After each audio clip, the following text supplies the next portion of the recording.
Hello everyone and welcome to today's Dev Diary. Today we're covering Raid Shadow Legends, or just raids if you prefer, the new tactical offensives you can pull off in Hearts of Iron 4. So let's just jump right into the thick of it. Hi, in Götterdämmerung you will have access to the new feature of raids, allowing you to plan and execute targeted strikes on enemy installations and perform unique missions. The Dev Diary makes comparisons to strat bombing states versus pinpoint specific strikes, but going forward in my mind I compare them more to the operations of spy agencies in La Resistance. The aim of you performing a raid against your enemy is most importantly to target key structures, such as the new experimental facilities, to slow their special projects, as they must prioritise repairing the damage before getting the research bonuses again. Or you can attack dams, such as in the Dam Busters raid, which will both destroy the hydroelectric capability of that state, meaning the industrial power hits the toilet, while also hindering some troop movement. Whether this means reducing army movement speed or literally making them unable to travel into certain provinces, I'm not entirely sure, but regardless, it could be useful to take advantage of. The last immediate example they offer is being able to take out the also important canals, such as the Panama Canal, assuming you have the bombing range to take out such an important trade network. This means you can ensure naval trade must route around the South American tip, or suffer a headache, or be unable to do it at all. I wonder to what extent we can tactically send a monolithic shipping freighter to conveniently wedge itself inside a canal. I've heard it's quite effective. Okay, so with some introductory examples laid down, let's walk through the process of gaining the Raider trait. Looking at this image, we can see a raid target selection menu on the right, where we can select the kind of targets we are aiming for on the map.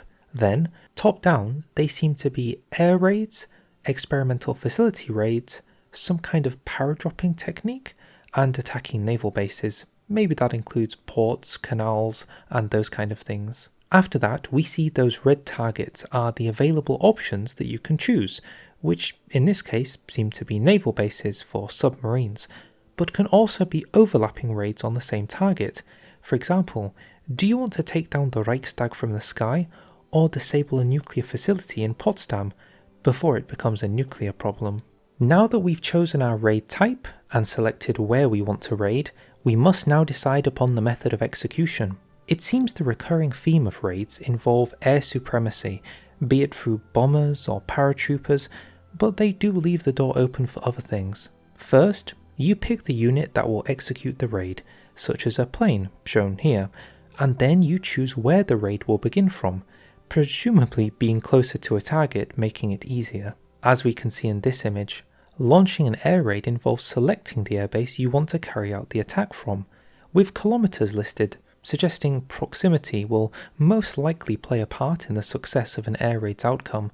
Otherwise, why would they list how far away it is from the target? Seems strange. Despite the majority shown being air-based, I do hope there are options for alternative raid mechanisms. For example, it could be cool if you created an armor car division that could maybe have you try and launch a civilian disguised raid operation, where you drive a minor unit across the border to wreak havoc. I was just trying to think of maybe some minor units that might not get as much playtime that would be useful to see in a raid, like cars with armor on them, maybe bicycles. You could even do something very funny involving cavalry for a quick getaway. But now, with the plan decided, the preparation to see it through is now underway.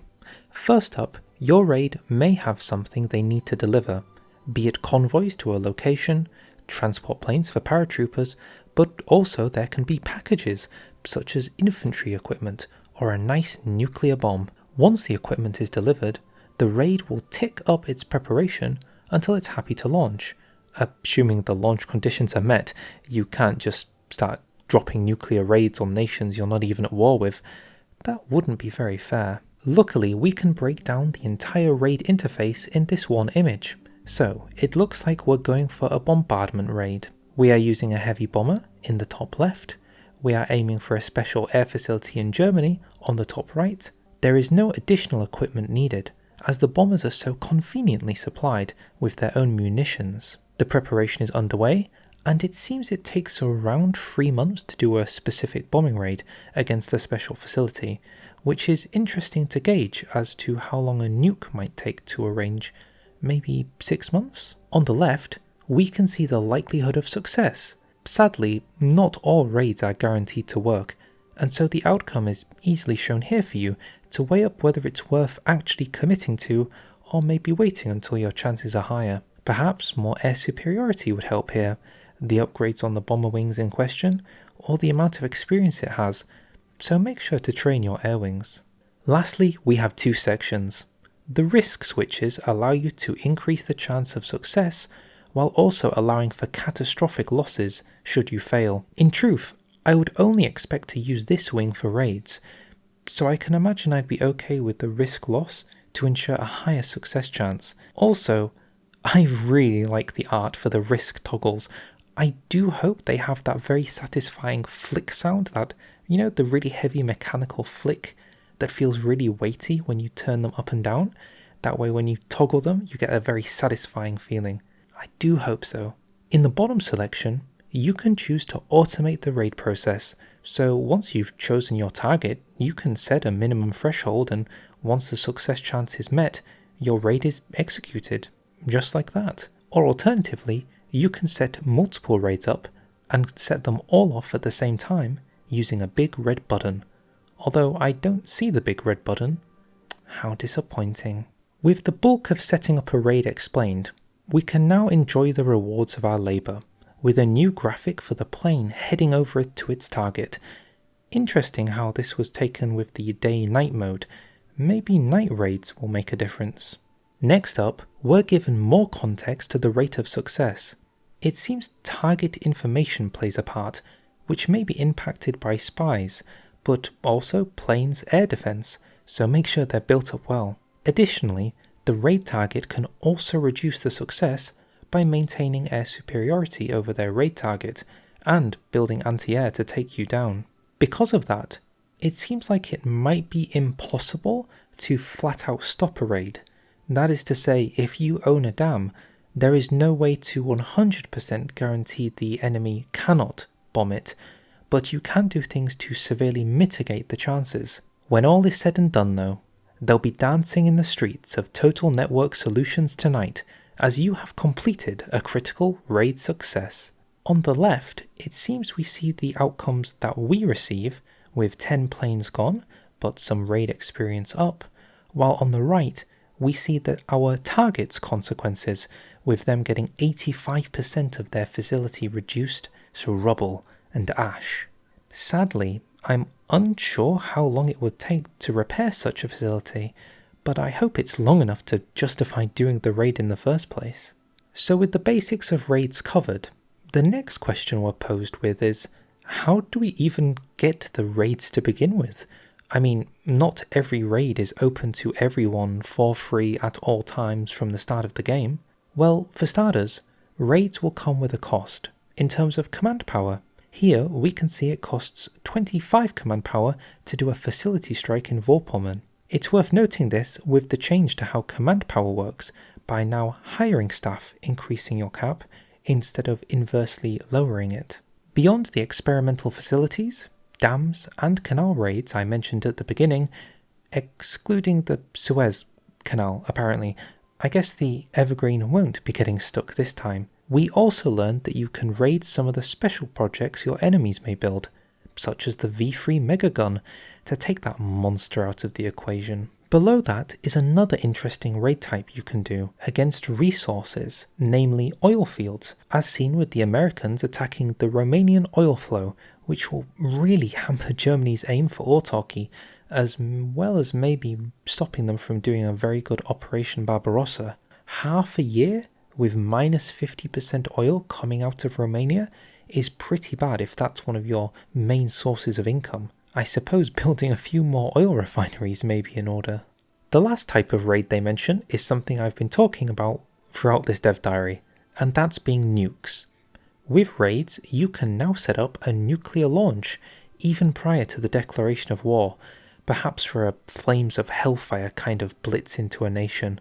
But also, they say that now nukes will carry on lingering effects in the state even after the initial impact. I wonder how far this goes. Perhaps a state that has suffered multiple nuclear attacks could take more permanent damage as it slowly turns into pure ash and devastation. Old world blues in vanilla might be an interesting thought.